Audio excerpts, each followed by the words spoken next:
Assalamualaikum warahmatullahi wabarakatuh. Nama saya Tamamesa Kautsar, NPM 23312010. Di sini saya akan menjelaskan tentang materi konsep backup and recovery. Materi ini menjelaskan konsep backup dan recovery.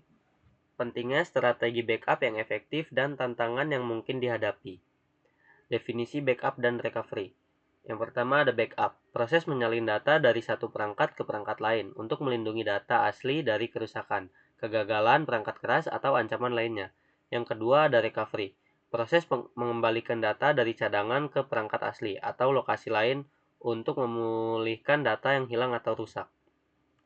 Tujuan dan manfaat backup dan recovery. Yang pertama untuk melindungi data. Backup melindungi data dari kehilangan akibat kegagalan perangkat keras, serangan malware, kesalahan manusia, atau bencana alam. Yang kedua, mempercepat pemulihan. Dengan backup, data dapat dipulihkan dengan cepat, sehingga meminimalkan gangguan bisnis. Yang ketiga, meningkatkan ketersediaan data. Backup memastikan data tetap tersedia bagi pengguna, bahkan ketika perangkat utama mengalami masalah. Yang keempat, memenuhi peraturan. Backup membantu perusahaan mematuhi peraturan penyimpanan data dan audit keamanan. Jenis-jenis backup. Yang pertama ada full backup, menyalin semua data pada perangkat ke lokasi backup. Yang kedua ada incremental backup, menyalin hanya perubahan data saja backup terakhir. Yang ketiga ada differential backup, menyalin semua perubahan data sejak backup penuh terakhir. Yang keempat ada cloud backup, menyalin data ke server cloud untuk penyimpanan dan akses jarak jauh. Proses backup dan recovery. Yang pertama, pilih jenis backup dan metode penyimpanan. Yang kedua, konfigurasikan jadwal backup dan pilih data yang akan dicadangkan. Yang ketiga, jalankan proses backup dan verifikasi keberhasilannya. Dan yang terakhir, jika terjadi kehilangan data, pulihkan data dari backup ke lokasi yang diinginkan. Strategi backup dan recovery yang efektif.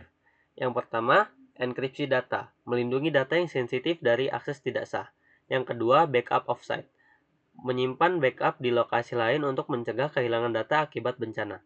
Yang ketiga, rencana pemulihan bencana, menentukan langkah-langkah yang akan diambil jika terjadi bencana atau kehilangan data. Dan yang terakhir, pengujian backup, melakukan uji coba recovery secara berkala untuk memastikan backup berfungsi dengan baik. Tantangan dalam backup dan recovery. Yang pertama, data besar. Backup dalam jumlah besar membutuhkan waktu dan sumber daya yang signifikan. Yang kedua, keamanan data. Memastikan keamanan data backup dari akses tidak sah dan ancaman keamanan. Yang ketiga, kompleksitas. Menjalankan dan mengelola sistem backup dapat menjadi rumit, terutama untuk organisasi besar. Dan yang terakhir ada biaya. Memuat dan memelihara sistem backup dapat mahal, terutama untuk solusi penyimpanan cloud. Kesimpulan dan saran implementasi. Backup dan recovery sangat penting untuk melindungi data dan memastikan kelancaran bisnis. Implementasikan strategi backup yang komprehensif, termasuk enkripsi data, backup offsite, rencana pemulihan bencana, dan pengujian berkala. Pertimbangkan untuk menggunakan layanan backup cloud untuk kemudahan dan fleksibilitas. Mungkin itu saja yang bisa saya sampaikan. Kurang lebihnya saya mohon maaf. Terima kasih. Wassalamualaikum warahmatullahi wabarakatuh.